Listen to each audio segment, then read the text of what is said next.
হর হর মহাদেব। আজ শ্রাবণের তৃতীয় সোমবার। বাবা শিব ঠাকুর যেন সকলের জগতের মঙ্গল সাধন করে। অনেক দিন ধরেই ভাবছি এই কাজটি করব, কিন্তু করব করে আর সময় মতো মনে থাকে না।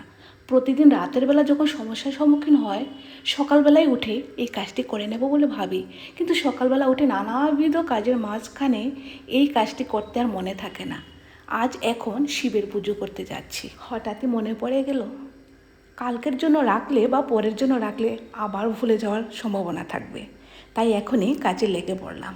যাক, কাজটি হয়ে গেল। এবার এই কাজটিকে সাবধানে রেখে দেব।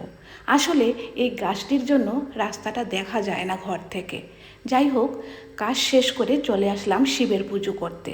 চলে গেলাম ছাদে ফুল পাড়তে। জানি না আজ কেন ফুল কম ফুটেছে সব গাছে।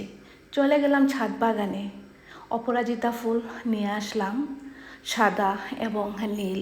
আকাশটা দেখো কালো হয়ে আছে, মেঘ ধরেছে যে কোনো সময়ে বৃষ্টি চলে আসবে।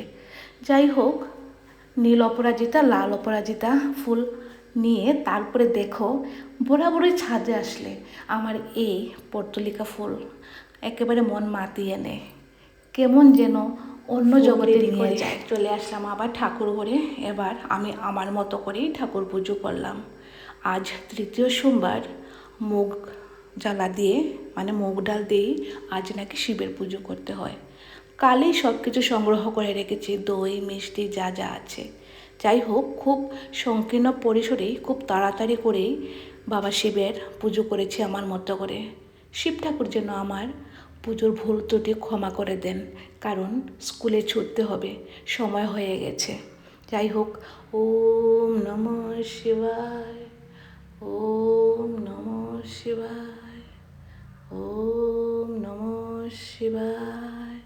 সকলে ওম নমঃ শিবায় করে কমেন্টে লিখে যেও। বাই, ভালো থেকো।